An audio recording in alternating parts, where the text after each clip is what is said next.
Assalamualaikum warahmatullahi wabarakatuh.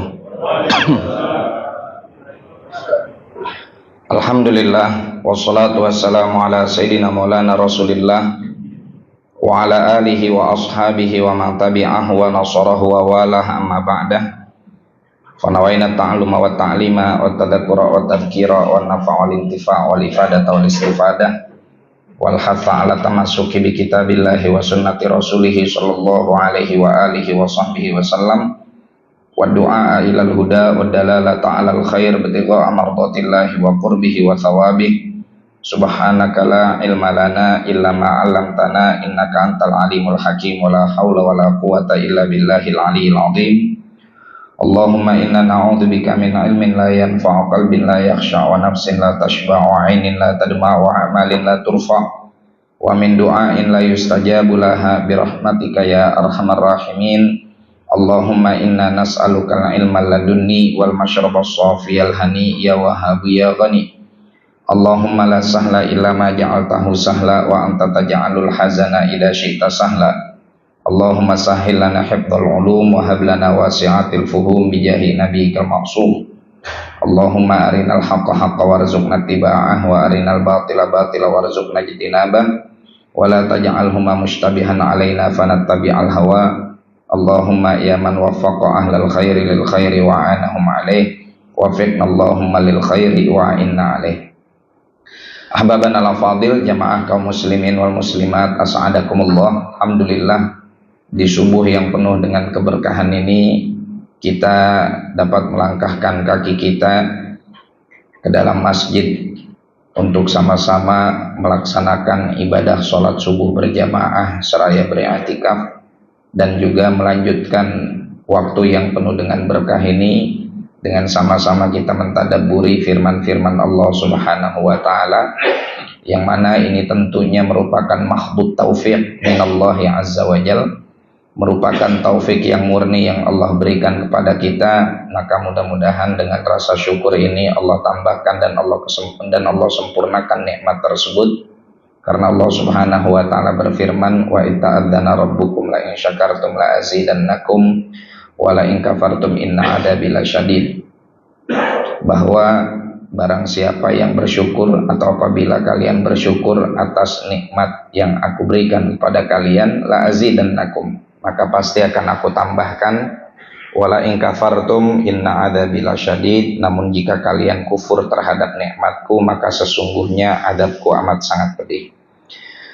Jamaah sekalian yang dimuliakan oleh Allah, pada kesempatan pagi ini kita sama-sama insyaallah akan mentadabburi firman Allah Subhanahu wa taala pada suratul Hajj ayat ke-32, di mana Allah Subhanahu wa taala berfirman, ba'da a'udzubillahi minasyaitonir rajim, bismillahirrahmanirrahim, dzalika wa may yu'azzim sya'airallahi fa innaha min taqwal qulub.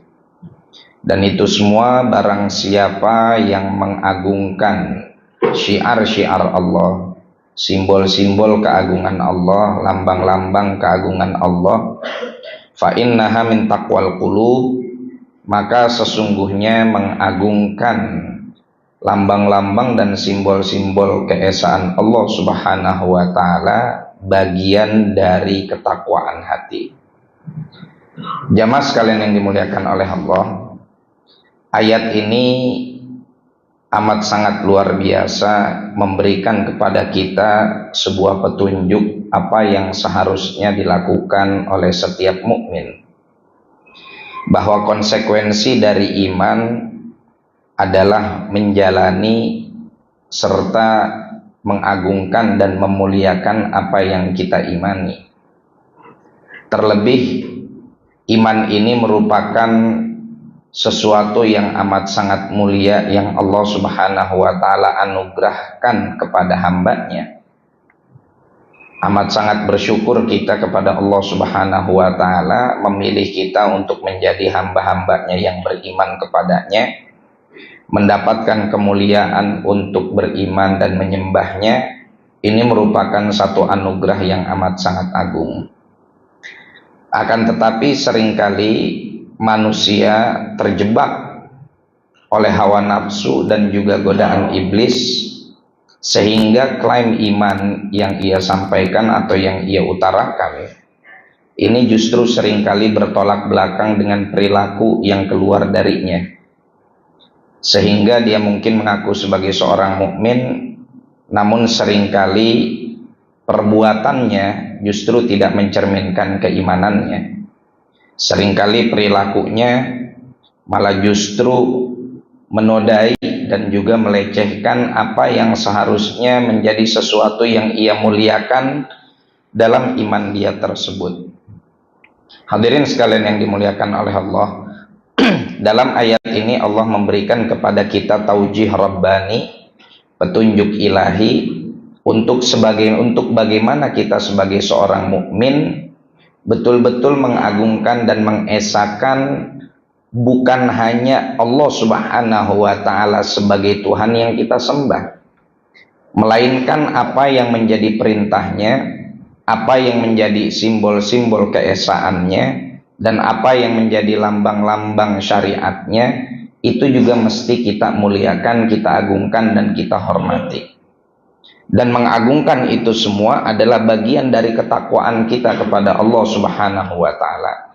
Maka dalam hal ini jamaah sekalian, kita perlu tahu apa itu yang dimaksud dengan sya'airullah, apa itu yang dimaksud dengan lambang-lambang keesaan Allah Subhanahu wa ta'ala. Ayat ini jamaah sekalian berbicara setelah ayat yang mengajarkan kepada kita untuk melakukan ibadah kurban, ya, untuk melakukan ibadah udhiyah, untuk melakukan ibadah sembelihan pada bulan Dzulhijjah.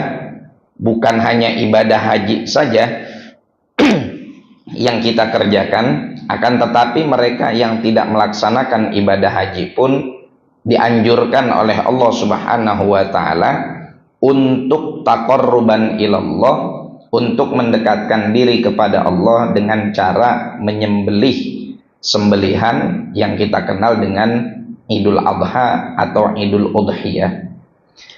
Nah, setelah Allah Subhanahu wa ta'ala berbicara tentang sya'airullah, sya'airuddin berupa ibadah haji dan juga ibadah kurban, maka Allah Subhanahu wa ta'ala kemudian melanjutkan dengan firman-Nya, dzalika wa may yu'azzim sya'airallahi fa innaha min taqwal qulub.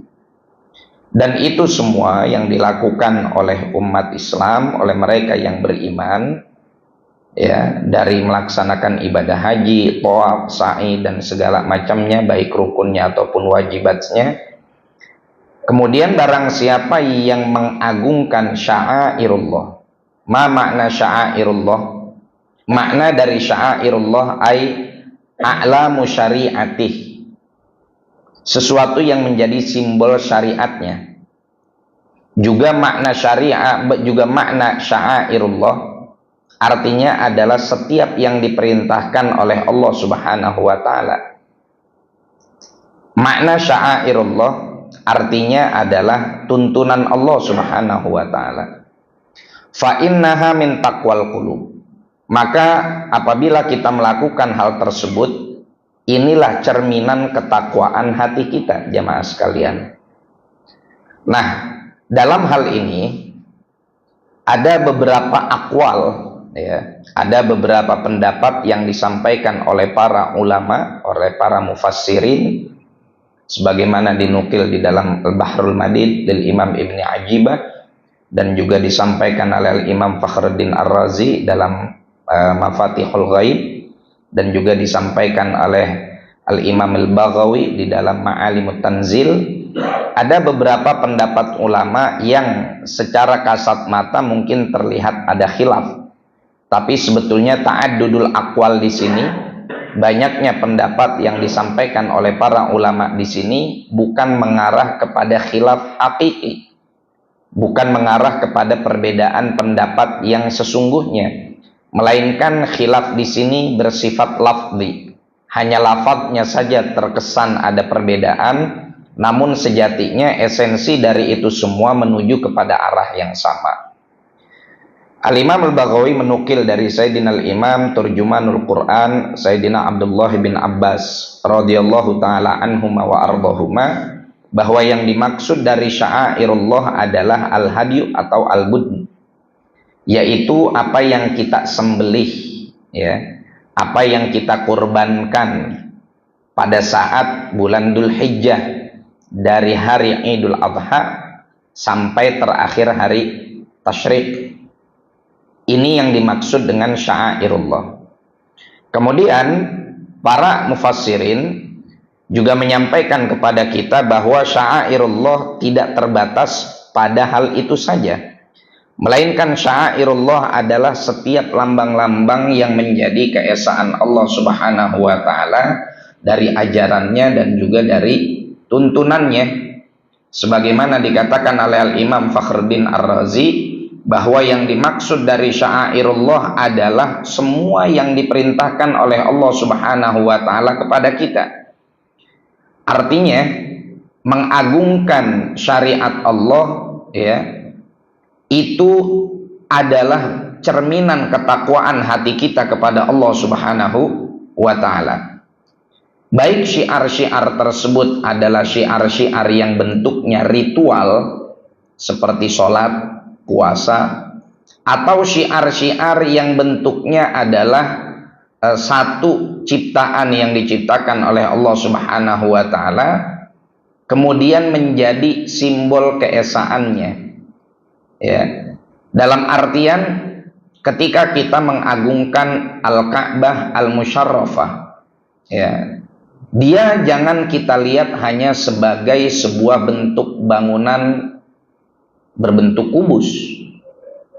Jangan kita lihat dia hanya sebagai sebuah bangunan yang tersusun dari bebatuan.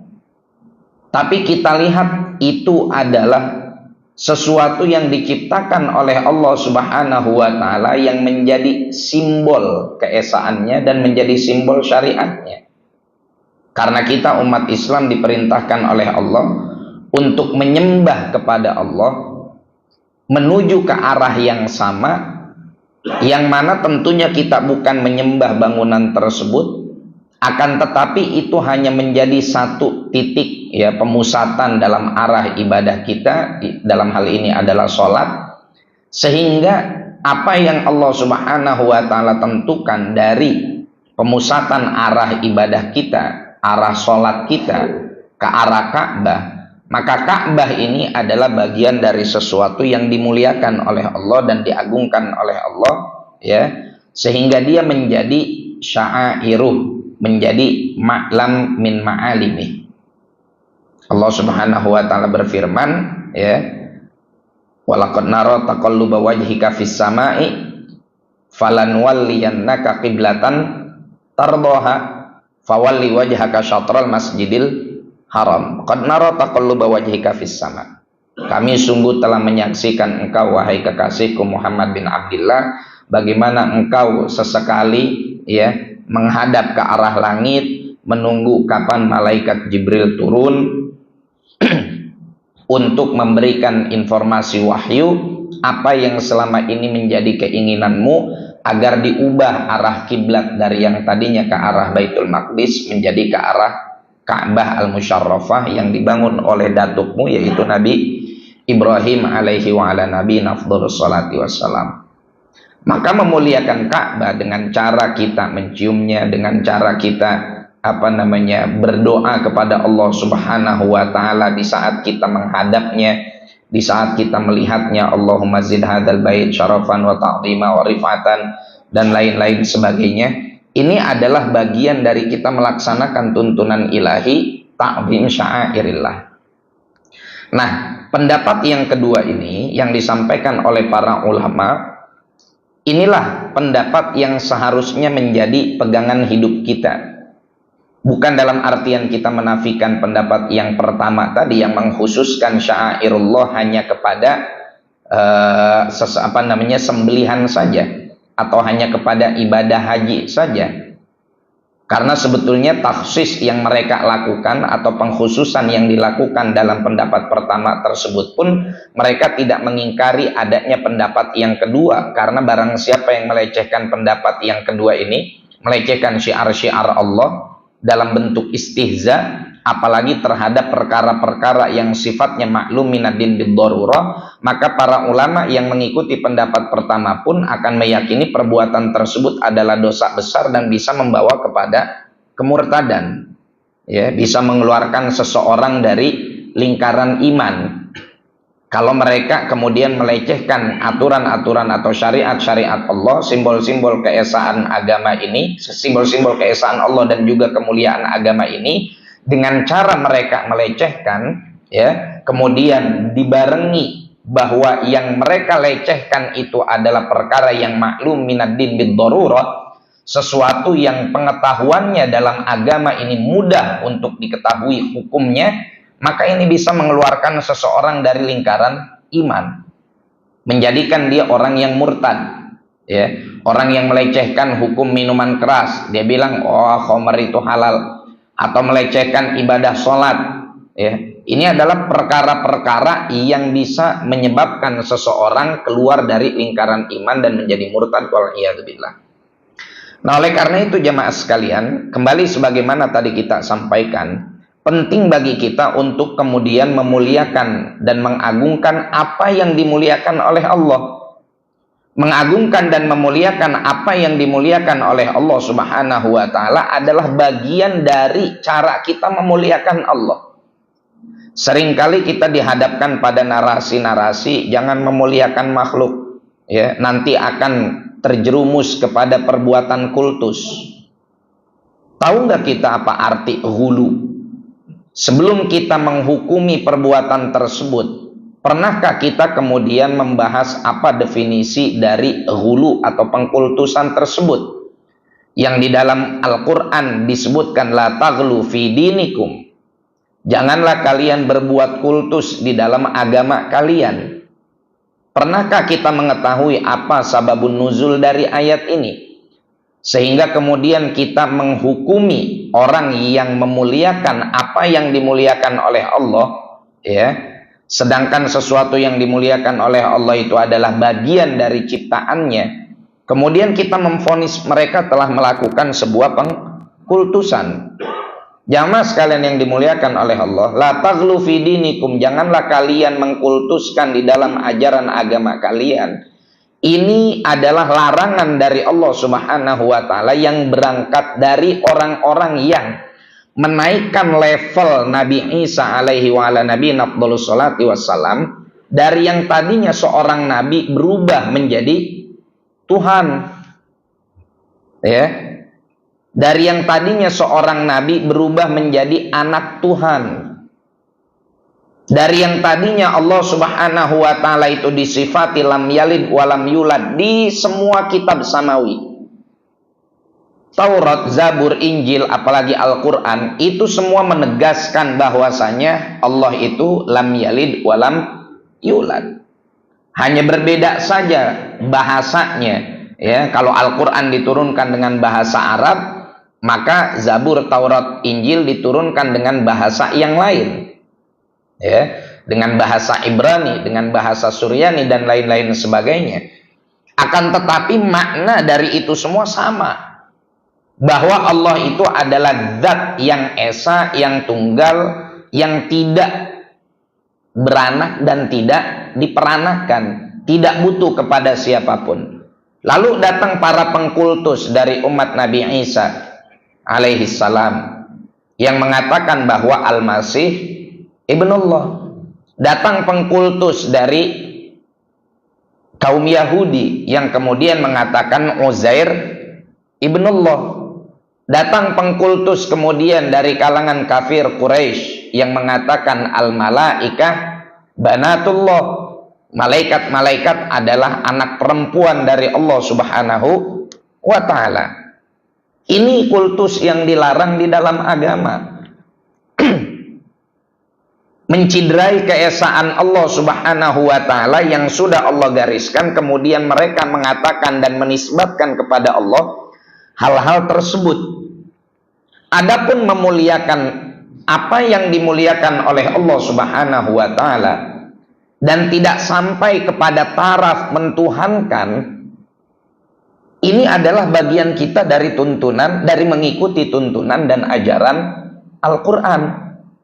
Wa subhanallah, umat Nabi Muhammad sallallahu alaihi wasallam hingga saat ini dijaga oleh Allah Subhanahu wa taala, sehingga tidak ada satupun di antara kita yang menyatakan Nabi Muhammad sallallahu alaihi wasallam ini setara dengan Allah atau menisbahkan kepada Allah sesuatu yang pernah dilakukan oleh orang-orang Yahudi dan orang-orang Nasrani serta orang-orang kafir Quraisy pada saat mereka menisbatkan kepada Allah sesuatu atau sifat yang tidak layak bagi Allah Subhanahu wa taala.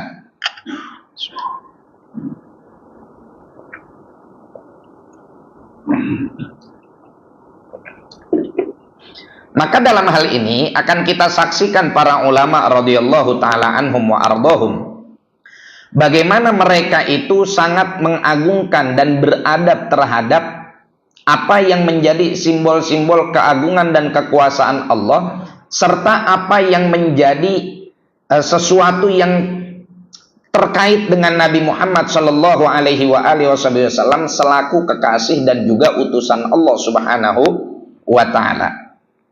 Sayyidina al-Imam Ibnu Ajibah di dalam tafsirnya beliau mengatakan bahwa makna wa may yu'azzim sya'airallah, kata beliau, asy-sya'air umuruddin alal itlaq. Yang disebut sya'air itu adalah semua perkara agama secara keseluruhan. Wa ta'dhimuha, dan mengagungkannya, memuliakannya itu adalah dengan cara al-qiyamu biha wa mura'atu adabiha, melaksanakannya baik dalam bentuk perintah dengan cara mengerjakannya atau melaksanakannya terhadap larangan dengan cara meninggalkannya, yang disertai dengan adab dan etika. Maka Bapak jangan kaget kalau kita mendengar sosok seperti Al-Imam Muhammad bin Idris Asy-Syafi'i atau sosok seperti Sayyidina Al-Imam Malik ibn Anas, yang semua ulama di dunia sepakat terhadap keilmuan mereka, kealiman mereka, dan juga kejeniusan mereka. Pernahkah kita mendengar bahwasanya sosok seperti Al-Imam Malik ibn Anas tidak pernah sekalipun buang hajat, baik itu hajat kecil ataupun hajat besar, di dalam batasan teritorial kota Madinah? Beliau itu kalau mules atau kalau pengen buang air kecil, keluar dulu dari kota Madinah. Kenapa? Karena tidak mau buang kotoran di dalam kotaknya baginda Nabi Muhammad sallallahu alaihi wasallam. Berani kita bilang lancang bahwa Imam Malik ibn Anas melakukan sebuah perbuatan ghulu, perbuatan kultus, karena telah melakukan sesuatu yang berlebihan? Enggak. Berlebihan dari mana? Inilah adab yang diwariskan oleh para sahabat radhiyallahu taala anhum wa ardhahum sebagai implementasi petunjuk Qur'ani, petunjuk ilahi, bahwa kita di hadapan baginda Nabi sallallahu alaihi wasallam harus beretika. Makanya di dalam Al-Qur'an dikasih contoh, la tarfa'u aswatakum fawqa sautin nabi wa la tajharu lahu kajahri ba'dikum li ba'd. Janganlah kalian angkat suara kalian ya di atas suara Nabi Muhammad sallallahu alaihi wasallam. Ini kan kalimatnya jangan ngangkat suara. Tapi buat orang yang punya akal, buat orang yang ngerti ilmu, ini adalah sebuah contoh dari etika, contoh dari adab. Bukan kemudian ketika kita dibilang sama Al-Quran, la tarfa'u aswatakum fawqa sautin nabi, janganlah kamu angkat suara kamu di depan suara Nabi Muhammad sallallahu alaihi wasallam. Oh, berarti kalau depan Nabi Muhammad tuh yang nggak boleh cuman ngangkat suara, ya. Tapi kalau main tonjok-tonjokan nggak pakai bersuara nggak apa-apa dong, nggak ada larangannya dalam Al-Quran, ya. Mana dalilnya di dalam Al-Quran? Atau misalkan kita bercanda di majelisnya Nabi Muhammad Shallallahu Alaihi Wasallam tanpa bersuara, tanpa berbisik, cuman tindakan fisik kita aja di dalam majelisnya Nabi kita bercanda. Oh berarti nggak apa-apa dong, karena nggak ada perintahnya di dalam Al-Quran. Kalau begini kita akan menjadi orang yang sama dengan mereka-mereka yang berpemikiran zina boleh. Loh kenapa zina boleh? Kan yang dilarang mendekatinya. La taqrabu az-zina. Jangan kalian mendekati zina. Deketin doang nggak boleh. Ya. Kalau ngelakuinnya boleh. Atau seperti orang yang beranggapan, oh boleh dong mukul orang tua, boleh dong nendang orang tua, boleh dong jitak orang tua, karena yang dilarang adalah jangan ngucapin la taqul lahuma uffin wala tanharhuma. Jangan kamu mengucapkan sama orang tua kamu. Jangan kamu membentak kedua orang tua kamu. Oh Pak Ustadz, saya nggak pernah bentak orang tua saya. Terus kenapa orang tua ente nangis? Tadi sih habis saya tabuk. Pipinya habis saya tampar. Loh, kenapa kamu tampar? Nampar orang tua kan nggak ada larangannya dalam Al-Quran. Yang dilarang itu cuma ngucapin Saya rasa Bapak Ibu sekalian paham bahwa ini adalah logika yang keliru, cara berpikir yang salah. Ketika dia melihat teks Al-Quran melarang la taqul lahuma uffin, kemudian dia berkesimpulan, oh yang nggak boleh berarti cuma ngucapin doang. Kalau nabok boleh, nendang boleh, jitak boleh, mukul boleh. Bukan begitu pola pikir kita. Maka sebagaimana di dalam Al-Quran kita dilarang mengatakan kepada orang tua yang diimplementasikan dengan berbagai macam perbuatan yang menyakiti orang tua kita adalah segala sesuatu adalah dilarang oleh agama. Pun begitu ketika kita dilarang mengangkat suara kepada Nabi Shallallahu Alaihi Wasallam, maka segala sesuatu yang keluar dari adab dan keluar dari etika itu juga dilarang. Maka Sayyidina Imam Malik ibn Anas sampai sebegitunya Pak, memuliakan Nabi Muhammad Shallallahu Alaihi Wasallam, sehingga beliau nggak berani untuk kemudian buang hajat di dalam kota Madinah. Apalagi ketika ditanya alasannya, ya Imam, kenapa engkau tidak pernah buang hajat di dalam kota Madinah sampai harus keluar dulu? Kata beliau apa? Saya orang yang hidup tidak sezaman dengan Nabi Muhammad Shallallahu Alaihi Wasallam, sehingga saya nggak pernah tahu di mana telapak kaki mulia beliau pernah singgah. Saya nggak ingin membuat atau menjatuhkan kotoran di satu tempat yang di situ tempat tersebut telah mendapatkan kemuliaan telapak kaki Nabi Shallallahu Alaihi Wasallam. Oh, telapak kaki Nabi mulia dari mana? Nabi itu hanya manusia biasa. Jangan berbuat gulu seperti ini. Nah, ini balik lagi. Orang nggak paham definisi gulu, kemudian mereka memvonis. Ya ahbab, ya jamaah, telapak kaki Nabi Shallallahu Alaihi Wasallam lebih mulia dari pala kita semua. Kenapa? Satu aja alasannya. Pada saat Nabi Isra wal Mi'raj, semua kita sepakat. Kecuali ada sebagian pendapat ulama yang mengatakan Rasulullah itu hijrah, Isra wal Mi'raj dengan ruhnya saja. Tapi ini pendapat yang syad, pendapat yang menyimpang, pendapat yang tidak dijadikan pegangan dan pedoman. Jumhur mayoritas mengatakan Rasulullah berangkat Isra wal Mi'raj itu full dengan seluruh fisiknya, tubuhnya dan juga pakaiannya. Kalau cuma ruhnya saja, untuk apa jadi ngetes keimanan kita? Toh ruh memang gampang kok untuk melakukan mobilitas, ya, untuk melakukan aktivitas yang menembus berbagai alam. Buat ruh lebih gampang. Tapi dijadikan ujian iman bagi kita, karena apa yang selama ini biasa kita lihat, aktivitas fisik itu terbatas, ya. Maka para ulama kemudian sepakat, sebagaimana yang mereka saksikan dari apa yang dilakukan oleh Nabi Shallallahu Alaihi Wasallam, bukan hanya sekedar karena alasan ujian iman tadi. Tidak, mereka memang menyaksikan Rasulullah Shallallahu Alaihi Wasallam dengan fisiknya tidak ada di rumahnya pada saat itu, ya. Kemudian orang-orang yang ditanya, Rasulullah Shallallahu Alaihi Wasallam ketika dites oleh para orang-orang kafir Quraisy, apa saja yang kamu lihat, ya, dalam perjalanan Isra Mi'raj tersebut, baik di perjalanan ataupun ketika kamu sampai di Baitul Maqdis, dicocokin dengan orang yang kemudian datang dari luar kota Makkah, itu semua tervalidasi bahwasanya Nabi Shallallahu Alaihi Wasallam melakukan Isra wal Mi'raj dengan seluruh tubuhnya dan juga dengan pakaiannya, sampai sendal-sendalnya naik.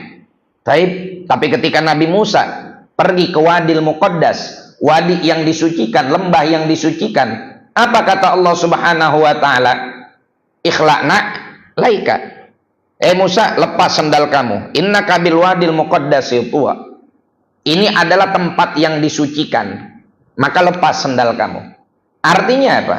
Nabi Shallallahu Alaihi Wasallam telapak kaki sekaligus sandal-sandalnya sudah melampaui seluruh alam semesta ini. Bahkan Nabi Musa alaihi salam diperintahkan untuk melepas sendalnya. Dan perintah Allah kepada Nabi Musa untuk melepas sendal ketika Nabi Musa ingin masuk ke lembah yang disucikan, ini juga jadi dalil buat kita bahwa masuk ke tempat yang mulia harus beretika. Jangan pakai sendal. Jadi kalau Bapak ditanya, kenapa itu ditulis di depan masjid itu batas suci, nggak boleh naikin sendal masuk ke dalam masjid, mana dalilnya? Itu barusan. Ikhla'na alaik. Innaka bil wadil muqaddasi tuwa. Lepas sandal kamu karena kamu mau masuk ke tempat yang disucikan. Masjid adalah Baitullah, tempat yang disucikan. Jangan dibawa sandalnya masuk. Kalau mau dibawa masuk, lepas dulu. Ya, taruh di tempat khusus. Wah, kata ayuhal ahbab. Ya, itulah kenapa kemudian Sayyidina Imam Malik ibn Anas beliau tidak sampai hati untuk kemudian buang hajat di dalam kota Madinah. Kenapa? Karena ini adalah bagian dari adab kepada Nabi Muhammad Shallallahu Alaihi Wasallam, yang mana memuliakan Rasulullah Shallallahu Alaihi Wasallam adalah bagian dari takwal qulub. Tapi ada nggak perilaku para sahabat radhiyallahu taala anhum wa ardhahum yang menunjukkan pengagungan dan kemuliaan mereka kepada Nabi Shallallahu Alaihi Wasallam, kepada Rasulullah Shallallahu Alaihi Wasallam? Bagaimana sejarah para sahabat radhiyallahu taala anhum wa ardhahum? Mereka memuliakan dan mengagungkan Nabi Muhammad Shallallahu Alaihi Wasallam. Ayuhal jamaah, kita jangan kemudian beranggapan Nabi Muhammad Shallallahu Alaihi Wasallam ini manusia biasa. Ya, loh Pak Ustadz, saya kan bilang begitu karena Al-Quran yang bilang innama ana basyarun mithlukum. Ya, kalau baca ayat jangan setengah-setengah, tolong lengkapi. Ya, betul Nabi Muhammad Shallallahu Alaihi Wasallam basyarun mithlukum, manusia seperti kalian, manusia kayak kita. Tapi ingat, kalau kita cuman basyar, Nabi Muhammad ada lanjutannya. Apa lanjutannya? Yuha ilai. Di akhir suratul Kahf kita baca, Qul innama ana basyarum mithlukum yuha ilayya annama ilahukum ilahun wahid. Katakan kepada umatmu, wahai kekasihku Muhammad bin Abdullah, innama sesungguhnya aku tidak lain dan tidak bukan, hanya basyarun mithlukum, manusia yang seperti kalian. Tapi ingat, Rasulullah punya kelebihan apa? Yuha ilayya, dapat wahyu dari Allah Subhanahu wa ta'ala. Lantas apa makna ana basyarum mithlukum? Saya adalah manusia seperti kalian. Makna dari saya manusia seperti kalian adalah agar mudah bagi Nabi Shallallahu Alaihi Wasallam menyampaikan risalah ilahiyah. Mudah kemudian bagi kita juga untuk mencontohnya. Mudah bagi kita untuk kemudian meneladaninya. Karena perbuatan-perbuatannya, ajaran-ajarannya, tuntunan-tuntunannya adalah ajaran, perbuatan, dan tuntunan yang memang sesuai dengan apa yang menjadi perangkat kita sebagai manusia. Tapi Nabi Muhammad Shallallahu Alaihi Wasallam yuha ilaih, dapat wahyu dari Allah Subhanahu wa taala. Alhamdulillah, yang membuat kita pada akhirnya berbeda dengan Nabi Muhammad Shallallahu Alaihi Wasallam. Maka menghormati dan memuliakan Nabi Muhammad Shallallahu Alaihi Wasallam, apalagi memang ada tadi petunjuknya di dalam Al-Quran, itu adalah bagian dari ketakwaan hati kita. Misal memuji Nabi Shallallahu Alaihi Wasallam, ya, Jangan kemudian kita anggap memuji Nabi Shallallahu Alaihi Wasallam adalah satu pengkultusan kepada Nabi Shallallahu Alaihi Wasallam. Kenapa kita katakan kultus padahal Allah sendiri memuji Rasulullah Shallallahu Alaihi Wasallam, bahkan menyematkan kepadanya sifat yang juga disandang oleh Allah. Allah punya sifat yang disebutkan di dalam Asma al-Husna, Rauf, Rahim, Aziz. Sifat-sifat ini jamaah sekalian digunakan oleh Allah dalam satu ayat Al-Quran untuk memuji Nabi Muhammad Sallallahu Alaihi Wasallam. Apa kata Allah dalam Al-Quran? Laqad ja'akum rasulun min anfusikum azizun alaihi ma'anittum harisun alaikum bil mu'minina raufun rahim. Kita baca di dalam Asmaul Husna ada ya Rauf, ada ya Rahim. Ya. Apa sih arti dari ayat ini? Laqad ja'akum, telah datang kepada kalian rasulun, seorang rasul min anfusikum, dari manusia seperti kalian.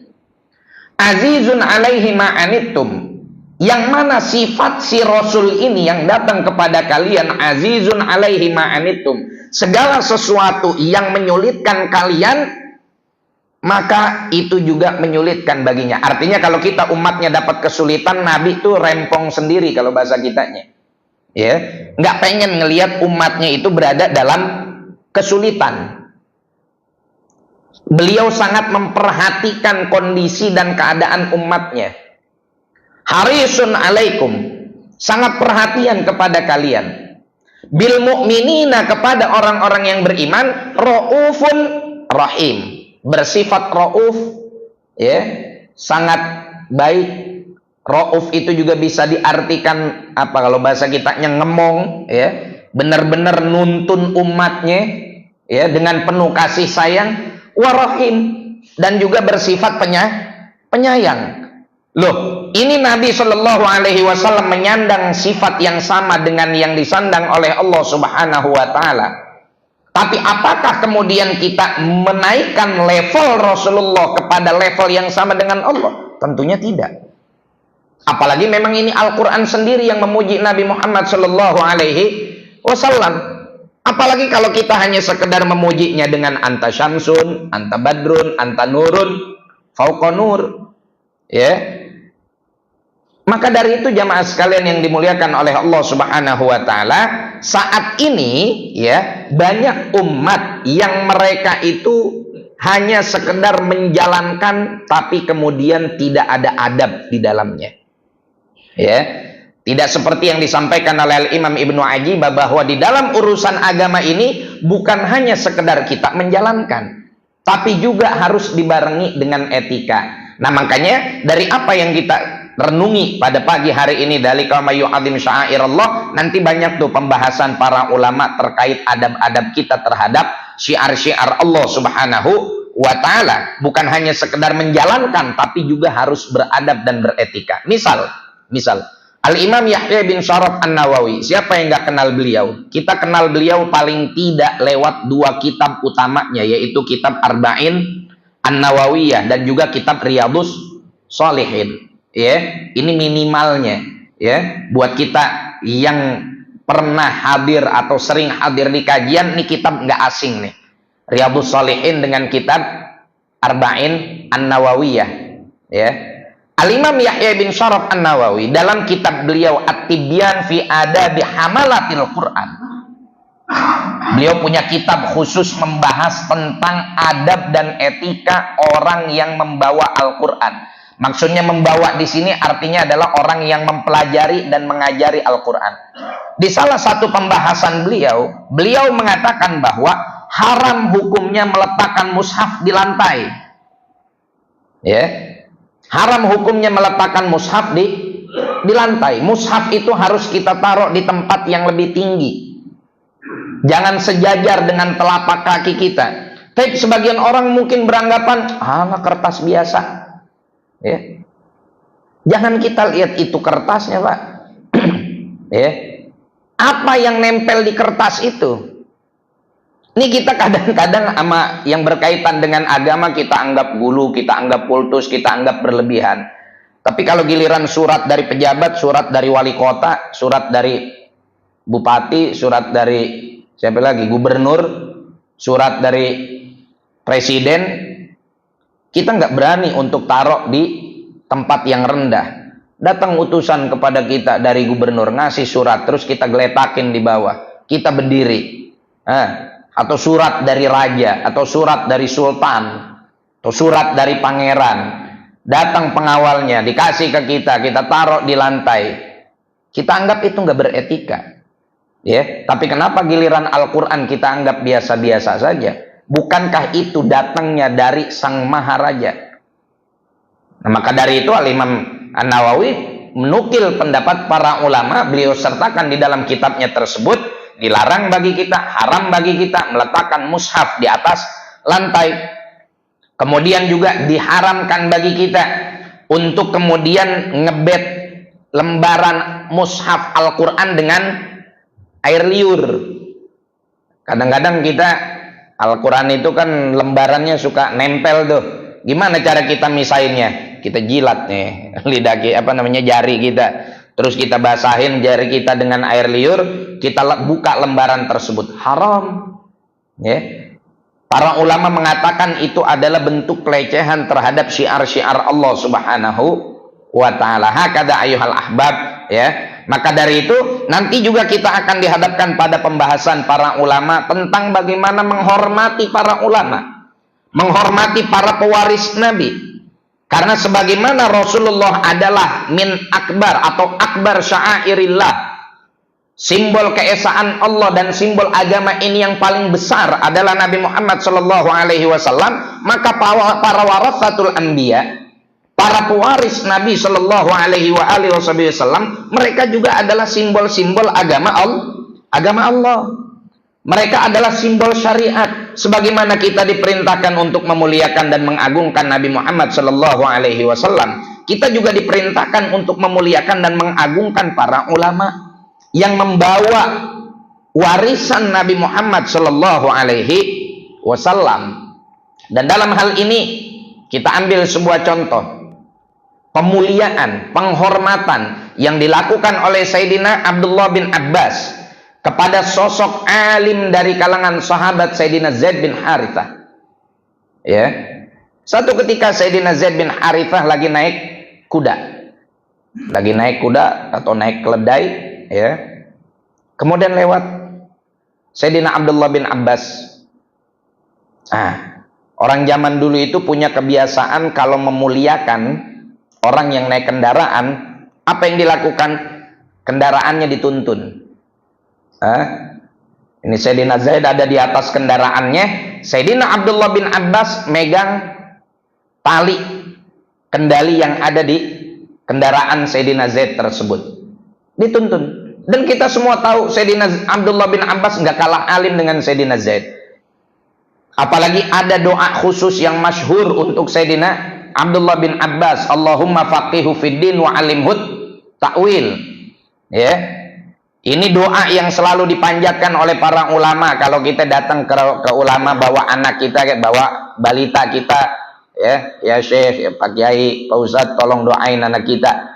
Apa doa mereka? Dipegang dada kita sebagaimana Rasulullah memegang dada Sayyidina Abdullah bin Abbas, dibaca tuh doa itu, Allahumma faqihu fid din wa alimhut ta'wil. Dituntun nama Sayyidina Abdullah bin Abbas. Dan Sayyidina Abdullah bin Abbas bukan cuma sekedar ulama besar, bukan cuma sekedar ahli tafsir, bukan sekedar turjumanul Quran, tapi Sayyidina Abdullah bin Abbas juga ahlul bait, keluarga Nabi sallallahu alaihi wasallam, sepupu beliau Abdullah bin Abbas, wan Nabi sallallahu alaihi wasallam bin Abdullah. Ayah Rasulullah Sayyidina Abdullah dengan ayah Sayyidina Abdullah bin Abbas saudara kandung, sama-sama anak Abdul Muttalib. Maka Sayyidina Abdullah bin Abbas menggabungkan dua kemuliaan. Ya, tadi Sayyidina Zaid bin Thabit, bukan Sayyidina Zaid bin Harithah, Sayyidina Zaid bin Thabit. Nah, Sayyidina Abdullah bin Abbas menggabungkan dua kemuliaan, satu kemuliaan ilmu, dua kemuliaan nasab. Ya. Kemudian apa yang dilakukan oleh Sayyidina Abdullah bin Abbas? Tuh, nuntunin kudanya atau kendaraannya Sayyidina Zaid bin Thabit.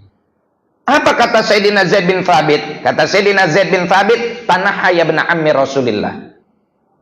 Tolong minggir wahai sepupunya Rasulullah. Jangan kau perlakukan saya seperti ini, kau nuntun-nuntun kendaraan saya.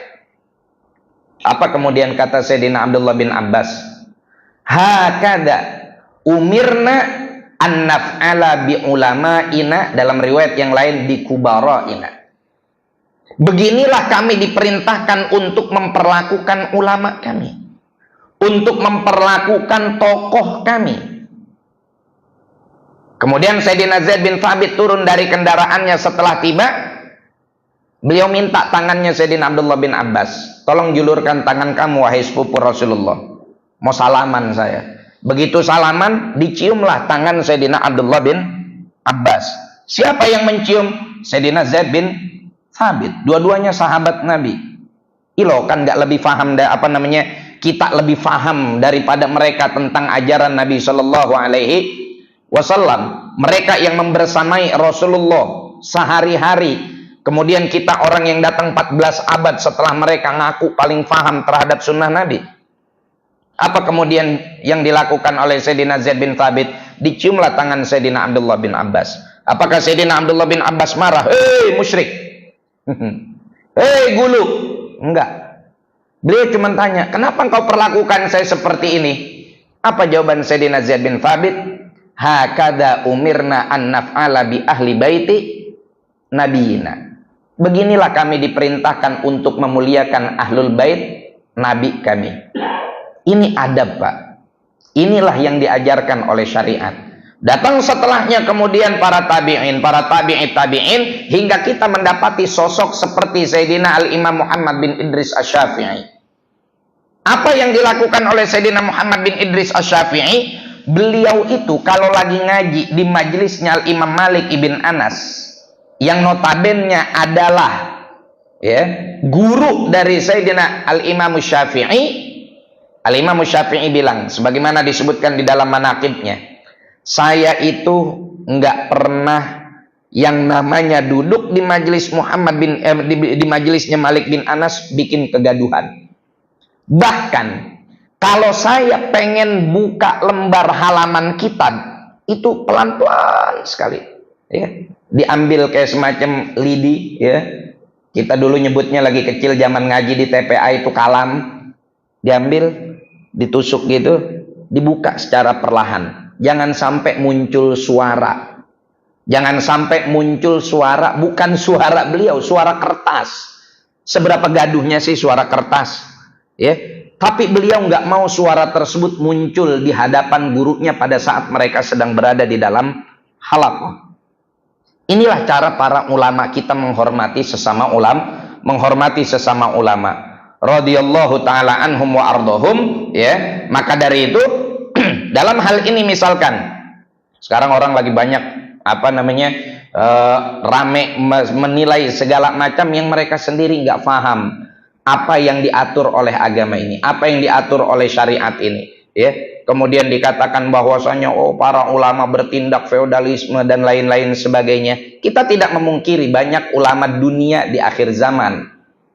Makanya muncul kitab-kitab yang ngomelin para ulama biar ulama pada lurus, seperti kitabnya Imam Al-Ghazali Ihya Ulumuddin, kemudian kitabnya Imam Qushairi Risalah Qushairiyah, kemudian kitab-kitabnya Imam Abdul Wahhab Sya'rani. Ini adalah kitab-kitab yang ngajarin ulama biar jadi ulama yang lurus deh. Tapi kita juga sebagai masyarakat awam, orang awam harus ngerti kemuliaan mereka.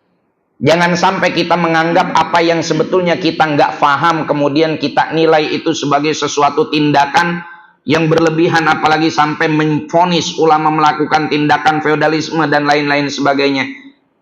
Ada santri bawain sendal kiainya, dianggap santrinya dijadiin budak. Baik, berani nggak ente ngatain Sayyidina Zaid bin Thabit memperbudak Sayyidina Abdullah bin Abbas? Berani nggak kita melakukan hal demikian? Padahal mereka yang nyontohin hal kayak begitu. Ini adalah bagian dari ta'zim sya'airillah, memuliakan dan mengagungkan syiar-syiar Allah Subhanahu wa taala. Kemudian yang selanjutnya di antara syiar-syiar Allah yang saat ini mulai banyak ditinggalkan atau mulai banyak dilecehkan dan mulai banyak direndahkan adalah apa yang menjadi aktivitas kita sebagai seorang mukmin pada saat kita keluar rumah untuk kita kemudian memakai pakaian yang menutup aurat kita. Ya jamaah, kaum muslimin wal muslimat as'adakumullah. Ya, kita ini betul kadang orang bilang orang bilang kayak begini, biarin dia tutup buka auratnya dan lain-lain sebagainya, yang penting takwa itu ada di dalam hati, yang penting dia punya hubungan baik dengan Allah, punya hubungan baik dengan sosial. Tapi bagaimana dia punya hubungan baik dengan Allah kalau Allah suruh tutup aurat dia tapi kemudian dia buka-buka? Ya. Betul dia dikasih pahala dalam hal kebaikan dia dalam urusan sosial, tapi ketika dia juga mempertontonkan auratnya, kemudian dia memperlihatkan apa yang seharusnya ditutup dan gak boleh dilihat oleh orang lain, dia pun akan mendapatkan dosa dari hal tersebut, dari perilaku tersebut. Kemudian yang selanjutnya jamaah sekalian, bagaimana kita melihat generasi muda kita saat ini mulai cenderung jauh dari tuntunan agama, menjauh dari ulama, menjauh dari kecintaan kepada Nabi Muhammad Shallallahu Alaihi Wasallam, ya, sehingga mereka beralih idola mereka dan tidak lagi mengagungkan dan memuliakan serta menghormati syiar-syiar Allah Subhanahu Wa Taala, ya. Kemudian mereka beralih justru mengagungkan dan memuliakan yang justru bertentangan dengan ajaran dan aturan Allah Subhanahu wa Ta'ala. Majelis taklim cenderung sepi walaupun gratis, tapi majelis konser rame walaupun tiketnya harus ngewar dan bayar dengan harga yang mahal. Ya, kita sering naik emosi kita ketika non muslim menghina agama kita. Ada orang non muslim menghina agama kita, kita emosinya udah kayak apa tahu? Ya. Tapi kita sendiri di rumah, anak-anak kita menghina agama kita dengan tidak menjalankannya, dengan tidak beradab kepadanya, kita justru cenderung biasa-biasa saja. Padahal orang non-muslim masih bisa diwajarkan kalau mereka menghina agama kita. Kenapa? Satu, mereka nggak tahu hakikat. Mereka emang nggak beriman. Yang kedua, ya mereka melakukan hal tersebut karena beda keyakinan dengan kita. Ya. Walaupun ini merupakan tindakan yang intoleran, yang seharusnya kalau mereka punya keyakinan juga menghargai keyakinan kita, tapi seharusnya kita lebih dahulu membenahi isi rumah kita, bagaimana agar kita yang emosi ketika orang lain menghina agama kita, kita juga jangan jadi penghina agama kita sendiri. Penghina agama kita sendiri. Dengan cara kita meninggalkan tuntunannya, meninggalkan syariatnya, melanggar segala yang dilarang oleh Allah Subhanahu wa Ta'ala. Maka yang terakhir sebagai sebuah kesimpulan jamaah sekalian, syairullah ini adalah setiap perkara urusan agama alal itlaq.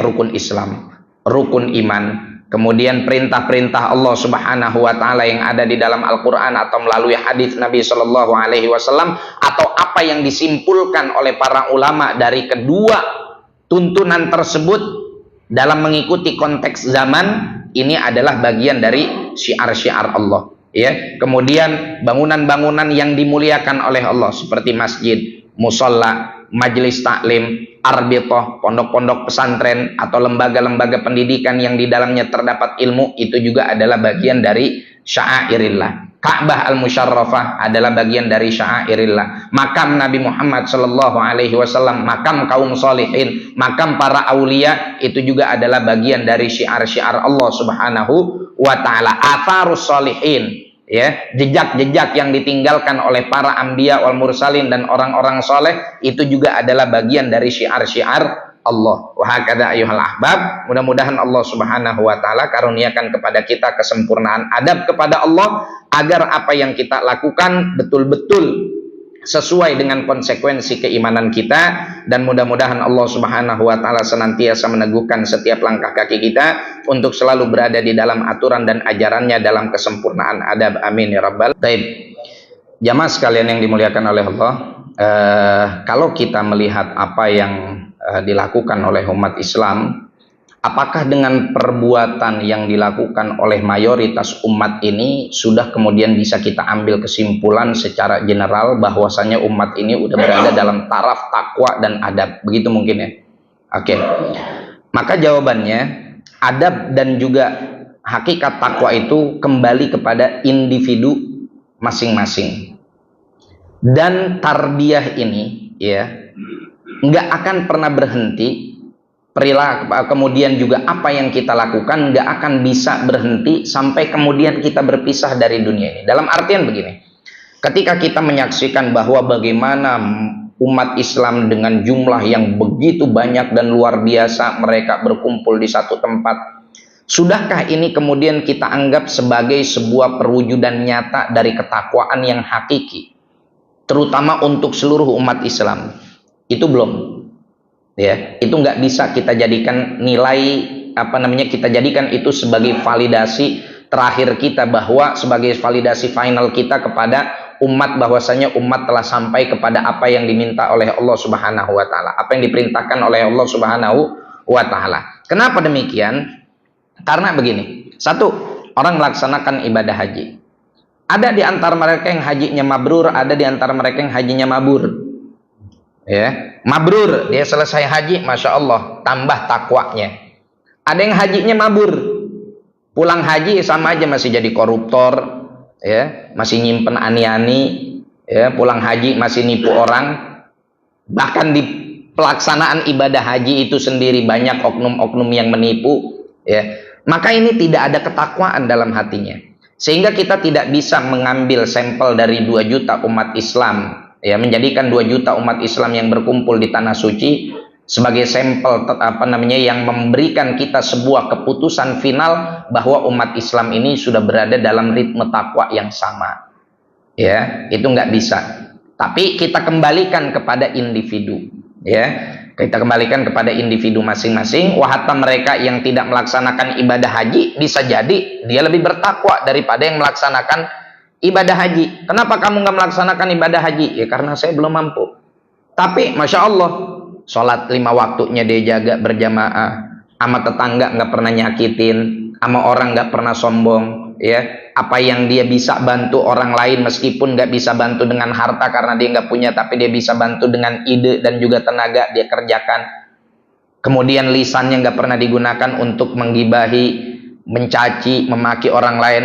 Ini yang lebih bertakwa, ini yang lebih memuliakan syiar-syiar Allah. Maka dari itu kesimpulannya, semua kembali kepada penilaian terhadap individu masing-masing. Namun saat ini ya terus terang saja, kita ketika berada di tanah suci pun hanya sekedar menjalankan syariat tanpa kemudian mura'atul adab. Ya, kita melaksanakan ibadah haji atau melaksanakan ibadah umroh aja banyak di antara kita yang tidak meresapi pelaksanaannya, tidak menghayati setiap ritualnya. Kita lebih cenderung butuh validasi orang-orang bahwa kita udah haji, bahwa kita udah umroh, sehingga kita lebih mementingkan dokumentasi manusia ketimbang dokumentasi kita sendiri di hadapan Allah Subhanahu wa taala. Ya, sudah nambah tuh rukun tawaf. Nambah rukun tawaf. Apa rukun terakhir? Foto. Ya. Tadinya rukun terakhirnya tertib, sekarang rukun terakhirnya foto. Kalau nggak foto nggak sah. Minta tawaf lagi, minta balik lagi. Ya, bukan nggak boleh, silakan aja. Tapi yang lebih penting adalah bagaimana kita tercatat sebaik mungkin sebagai seorang hamba di hadapan Allah Subhanahu wa taala. Wallahu a'lam.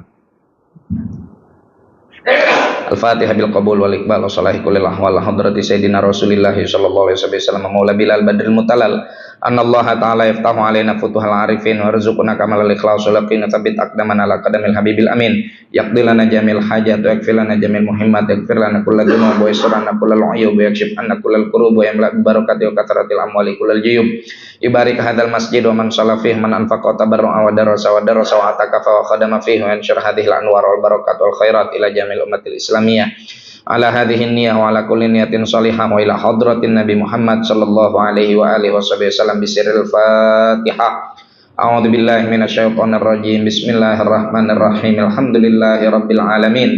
Ar-Rahmanir Rahim Maliki yaumiddin Iyyaka na'budu wa iyyaka nasta'in ihdinas siratal mustaqim siratal ladzina an'amta 'alaihim ghairil maghdubi 'alaihim waladdallin amin. Subhanakallahumma bihamdika asyhadu an la ilaha illa anta astaghfiruka wa atubu ilaik. Kurang lebihnya saya mohon maaf. Assalamualaikum warahmatullahi wabarakatuh.